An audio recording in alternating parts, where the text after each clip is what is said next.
ये बड़ी हमारी बदकिस्मती है कि हमारे पास एक गोल्डन अपॉर्चुनिटी आई थी कि हम इन्फ्लेशन को लोअर साइड पे लेकर जाते, मगर अनफॉर्चुनेटली हमारे जो प्लानर हैं, जो हमारे इकोनॉमिक मैनेजर्स हैं, पॉलिसी मेकर, मैं इनको इसलिए नहीं कहता कि पॉलिसी मेकिंग कुछ भी नहीं है, ये जो एग्जीक्यूट करते हैं आईएमएफ की पॉलिसीज, उन्होंने इसको एग्जीक्यूट किया। अब देखिए बड़ा ब्लंटली क्वेश्चन हो रहा है और होगा, अब इसको ज़्यादा देर जो है वो नहीं छुपाया जा सकता कि ये in the name of IMF ये जो होता है कि हमें लेवी बढ़ानी पड़ेगी ना चाहते हुए।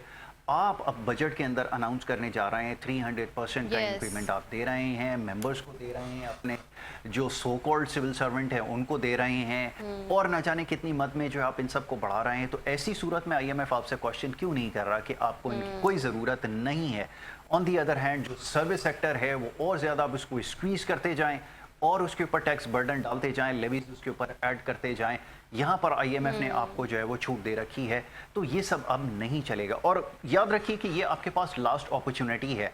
अगर कोई ये समझता है कि इसके बाद भी वो सर्वाइव कर जाएगा, देखें ये मोमेंट अगर आपके हाथ से चला गया तो ये सारी इकोनॉमिक पॉलिसीज आने वाले वक्त में जो वो दोबारा से कोलैप्स कर जाएंगी। और ये जो कुछ अब तक हुआ है 3 या 3.5 साल के अंदर, जो यहाँ तक आप लेकर समहाउ आ गए थे, इसमें भी कोई अचीवमेंट नहीं है, सारी बोरोड मनी है जो आप अपने एसेट्स के अंदर शो कर रहे हैं।